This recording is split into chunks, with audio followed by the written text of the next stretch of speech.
উপকৃত হচ্ছ তোমার বন্ধুও যেন ঠিক একই রকম উপকৃত হয়। ওকে, ঠিক আছে। তাহলে আজকে আমাদের যাত্রা শুরু হচ্ছে ম্যাথমেটিক্স 2 চ্যাপ্টার 1 সংক্ষিপ্ত। ওকে, এখানে আমি টাইপ 1 ভিত্তিক আমি 3 টাইপের দেখাইছিলাম কতদিন। তো টাইপ 1 এর যে সকল আমাদের সংক্ষিপ্ত আছে সেই সকল ম্যাথগুলো আমরা করব। দেখো টাইপ 1 এর আমাদের মেন থিমটা কি ছিল মনে আছে কিনা তোমাদের? লক্ষ্য করে দেখো, টাইপ 1 এ ছিল আমাদের এরকম যে সিম্পল উৎপাদক থাকবে। সাপোজ x প্লাস মনে করো 2 বাই নিচে হচ্ছে আমাদের x প্লাস 1 দেন হচ্ছে x মাইনাস 4 এরকম। তাহলে এইটার জন্য আমাদের অভেদ দেন a বাই ছিল আমাদের x plus 1 plus b by ছিল আমাদের x মাইনাস 4। আমাদের কিন্তু এরকম টাইপটা ছিল এরকম। তাহলে এই টাইপের ম্যাথগুলো আমরা কিভাবে করব সেটাই দেখতেছি, মানে টাইপটা এটা। ওকে, দেন আমরা ম্যাথমেটিক্সে চলে যাব। দেখো এর প্রথম একটা ম্যাথ যদি আমরা নিই, একদম 1 নম্বর ম্যাথ, ঠিক আছে? তাহলে 1 নম্বরটা ম্যাথটা আলোচনা করতে গেলে আগে ম্যাথটা তুলি। দেন তাহলে 3x মাইনাস 4 বাই হচ্ছে আমাদের x প্লাস 1 x প্লাস 1 দেন হচ্ছে x প্লাস 2 x প্লাস 2। এটা আমাদের ম্যাথ। বলেছে কি? বলেছে আংশিক ভগ্নাংশে প্রকাশ করো। তাহলে এই ম্যাথটা বলবে এতকে আংশিক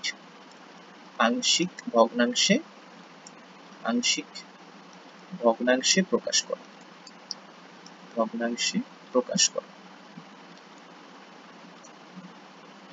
আমাদের ম্যাথ বলবে হচ্ছে এতকে আংশিক ভগ্নাংশে প্রকাশ করো।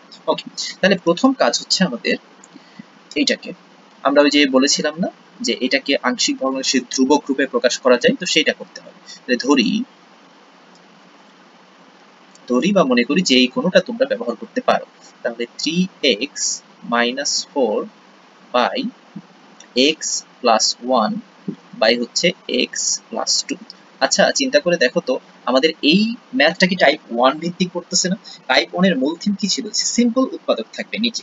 আগে দেখে নেই যে আমাদের হরের পাওয়ার x এর এবং লবে x এর পাওয়ারটা কিরকম। তাহলে লবে x এর পাওয়ার হচ্ছে 1 আর হরে x এর পাওয়ার হচ্ছে 2।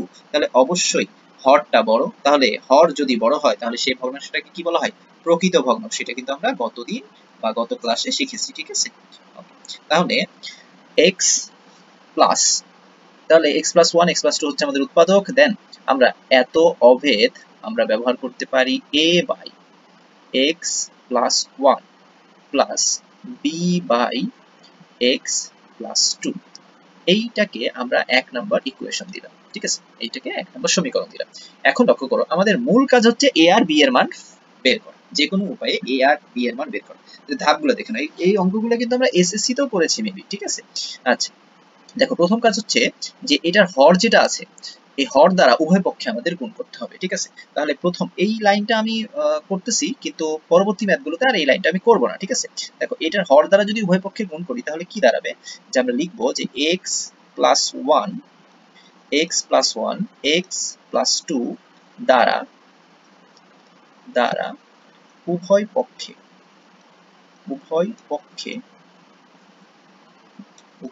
গুণ করে এটা আমরা লিখি। দেন এটা কার দ্বারা উভয় পক্ষে গুণ করে? কার? 1 নম্বরের, ঠিক আছে? এই কথাটা আগে লিখতে তো সমস্যা নেই। তাহলে এখন 3x মাইনাস 4 এইটার সাথে x প্লাস 1 দেন x প্লাস 2 এই লাইনে এই যে এত দ্বারা গুণ করলাম। নিচে কিন্তু আমাদের যা ছিল তাই থাকবে।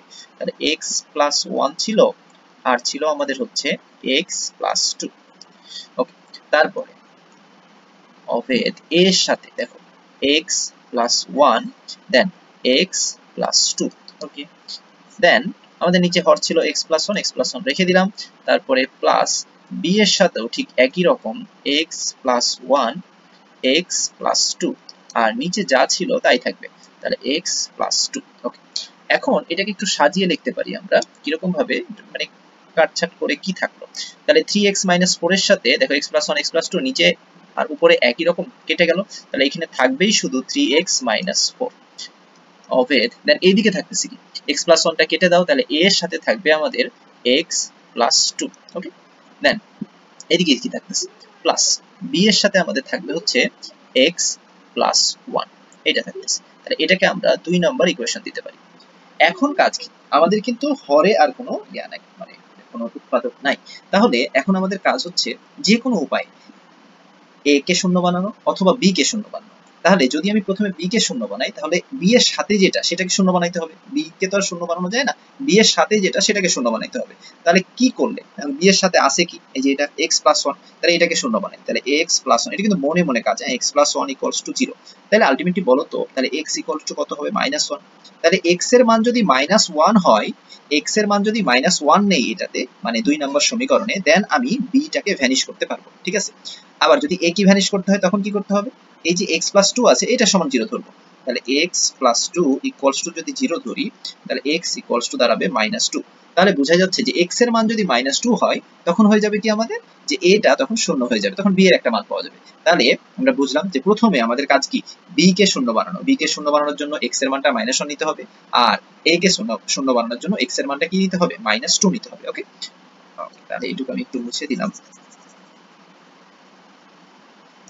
এখন আমাদের তাহলে সামনের দিকে আগানো যাক। তাহলে x ইকুয়ালস টু -1 হলে, -1 হলে 2 নম্বর হতে, 2 নম্বর হতে, 2 নম্বর হতে কি পাবা, দেখো 3x এর মান -1, তাহলে -1 যেখানে যেখানে x সেখানে সেখানে -1 বসাবো, -4। মাথায় রাখবা এখন কিন্তু আর অবের চিহ্ন হবে না, কারণ কি উপরে যতগুলোতে ছিল ততগুলোতে কিন্তু মানে a ছিল, যেটা অজানা রাশি, তুমি মানটা জানো না, তাই সমান হতেও পারে নাও হতে পারে। কিন্তু এখন যেহেতু x এর মানটা জানা, মানে x এর মানটা তুমি বসাই দিচ্ছ, তাহলে a আর b এর মান নির্দিষ্ট হয়ে যাচ্ছে। তাহলে অবশ্যই তোমাকে এখন সমান চিহ্ন দিতে হবে। সমান, a এর মান জানি না, কিন্তু x এর মানটা জানি, -1 প্লাস হচ্ছে 2, আর এদিকে তোমার প্লাস b ইনটু 0 বসাবো। কেন 0 বসাবো, কেন অটোমেটিক x এর মান -1 প্লাস 1 দাও 0 হয়ে যাবে। ওকে, তারপরে দেখো এদিকে দাঁড়াবে হচ্ছে -3 -4 ইকুয়ালস টু দাঁড়াবে হচ্ছে আমাদের a -1 প্লাস 2, তার মানে কি শুধুমাত্র একের সাথে a গুণ করলে এই থাকতেছে। তাহলে বোঝা যাচ্ছে যে অতএব a সমান সমান আমি কিন্তু পেয়ে গেছি -4 -3, তাহলে দাঁড়াচ্ছে হচ্ছে -7। তাহলে a এর মান কিন্তু একটা পেয়ে গেছি। ওকে, এখন কি করতে হবে বলতো, ওই যে এখন a এর মানটা ভ্যানিশ করার জন্য x এর মান কত, -2 বসাতে হবে, ঠিক আছে। তাহলে এখন x ইকুয়ালস টু -2 হলে, -2 হলে 2 হতে, 2 নম্বর হতে, যদি x ইকুয়াল টু -2 হয়, তখন 2 নম্বর ইকুয়েশনটা ছিল আমাদের যে 3x, x এর জায়গায় কি বসাবো, -2, দেন -4, এটা আমাদের অভেদ, সরি অভেদ হবে না, এখানে হবে হচ্ছে সমান চিহ্ন, ঠিক আছে। কেন হচ্ছে এটা ব্যাখ্যা একটু আগে দিলাম, সমান। তাহলে দাঁড়াবে হচ্ছে a ইনটু 0, কেননা a এর মান হয়ে যাবে ভ্যানিশ, প্লাস b দাঁড়াবে তোমার -2 প্লাস 1। ওকে, দেন তাহলে এখন দেখো তো আমরা একটা মান পেয়ে গেছি কিনা, মাইনাস, মানে -2 এর সাথে 3 গুণ করলে হবে -6, আর এদিকে -4 ইকুয়ালস টু, এখানে কিন্তু মাইনাসের b থাকতেছে, তার মানে বোঝা যাচ্ছে b ইকুয়ালস টু দাঁড়াবে হচ্ছে 10। বুঝে গেছে, আসলে -b equal to -10, minus minus উভয় পক্ষ থেকে ক্যান্সেল করলে b ইকুয়ালস টু দাঁড়াচ্ছে 10। দেখো তো উপরের সমীকরণে আমাদের দুইটা মানই কিন্তু অজানা ছিল, একটা হচ্ছে a এর মান, একটা কি b এর মান। আমরা কিন্তু অটোমেটিক a আর b এর মানটা পেয়ে গেছি। যদি a আর b এর মানটা এখন 1 নাম্বার ইকুয়েশনে বসাই দেই, তাহলেই কিন্তু আমাদের ম্যাথটা হয়ে গেল। তাহলে এখন আমরা লিখব হচ্ছে 1 নম্বর a ও b এর মান বসিয়ে, যদি মানটা বসানো যায় তাহলে কি দাঁড়াচ্ছে, তাহলে আমাদের ইকুয়েশনটা ছিল কি, ইকুয়েশনটা ছিল কিন্তু আমাদের এরকম যে 3x - 4x + 1 x + 2 x + 1 by হচ্ছে কত, x + 2, 3x - 4, আমরা সহজে এটা নিয়ে চলে আসতে পারি। তাহলে 3x - 4, দেন আমাদের ছিল হচ্ছে নিচে x + 1 আর হচ্ছে x + 2, x + 2। দেন এখন কিন্তু আর তুমি ওই যে অভেদ চিহ্নটা বসাবা, সমান চিহ্ন বসাবা, কারণ a আর b এর মান তোমার এখন জানা।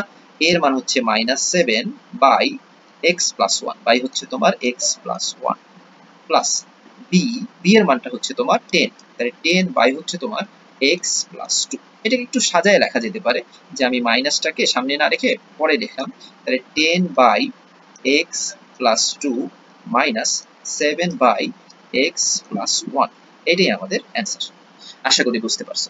তাহলে টাইপ 1 এর এই সকল ম্যাথ আমরা পারবো। ঠিক আছে, তাহলে আর এখন আলোচনা টাইপ 1 এর যেগুলো আছে আর কি সিম্পল, এগুলো আমরা সহজেই এখন কি অ্যান্সার করতে পারবো আশা করি। ওকে, দেন আমরা এখন চলে যাব হচ্ছে, অবশ্যই তোমরা যারা ক্লাসগুলো করতেছো তারা অবশ্যই ক্লাসের সময় খাতা কলম নিয়ে বসবা, যাতে করে মানে তোমাদের টপিকটা ক্লিয়ার হয়। তুমি ক্লাস খালি দেখে যাচ্ছ তাহলে কোনো কাজ হবে না, তোমাকে অবশ্যই খাতা কলম নিয়ে বসতে হবে, যাতে করে তুমি ঠিকঠাক মতো 100% নিয়ে বসো। ঠিক আছে, ক্লাসগুলো খালি দেখতেছো কিন্তু খাতায় তুলতেছো না, কোনো কাজ হবে না, তোমাকে অবশ্যই খাতায় নোট